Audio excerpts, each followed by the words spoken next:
Air masuk ikut celah-celah tu. Hujan lah, tengah hujan.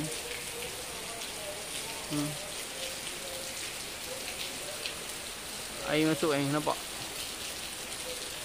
Okay, Assalamualaikum warahmatullahi wabarakatuh gang. So kat depan aku ni tempat tampal bocoran bumbung lah.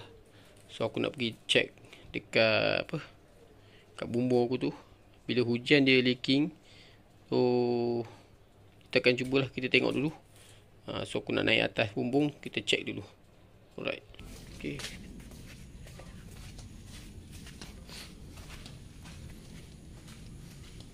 Tangga kan. Kita akan check kat atas, tengok. Ini tangga 14 kaki.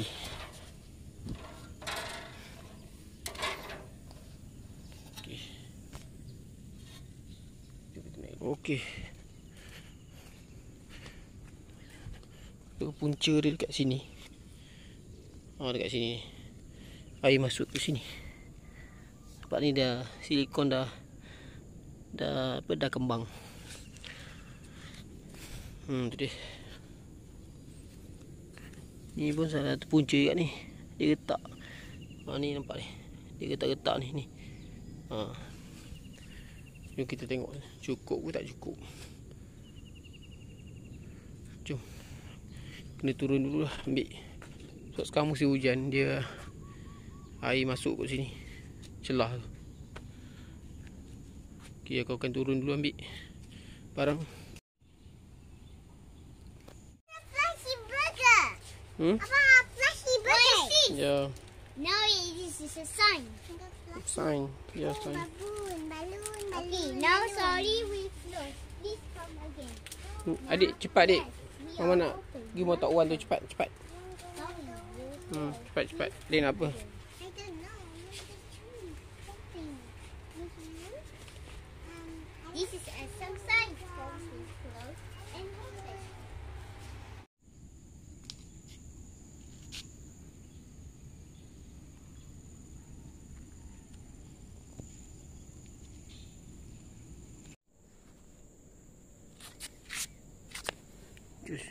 Kita tengah habis silikon.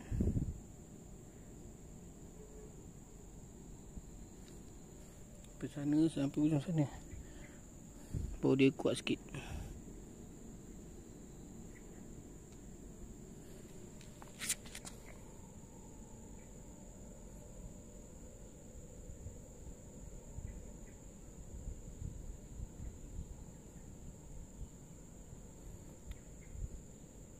Jika aku beli 2, tak tahu cukup tak cukup.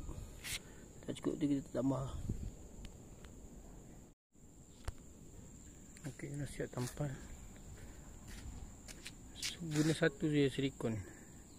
Tapi yang sebelah sana aku tak silikon. Silikon sebelah sini saja. Sebab sebelah sana dia air turun kan.